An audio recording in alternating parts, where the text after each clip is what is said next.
This cosmetics business in the West Bank is featured in a recent report which states that in 2010 the Israeli occupation cost Palestinians $6.9 billion.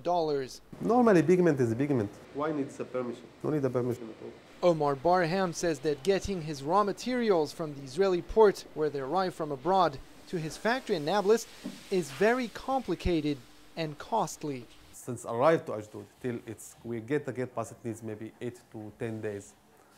And then it needs to go to the custom checking points between Israeli side and the Palestinian side. This businessman blames Israeli policies for the sharp decline in his sales. These machines used to produce hand and foot creams, but they haven't been operating ever since Israel banned the entry of a key ingredient into the Palestinian territories.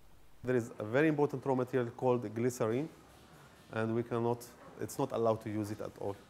This is the type of checkpoint that Omar's products have to go through. They're scanned and checked for explosives.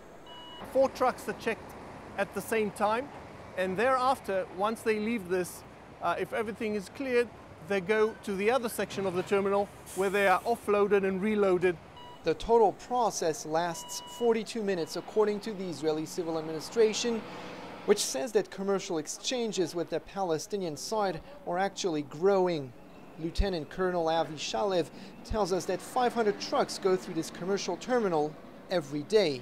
The Palestinian Authority is Israel's #1 trade partner. We have an interest in trade facilitation and increase in trade volume.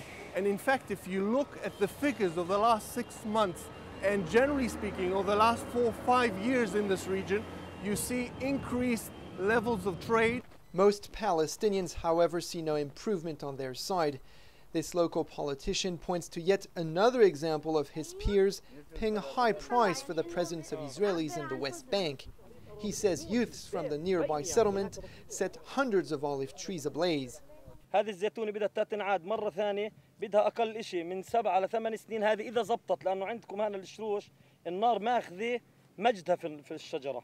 The Ministry of Economy in Ramallah asserts that these losses and restrictive measures are also a way for Israeli businesses to retain a competitive edge over their Palestinian counterparts.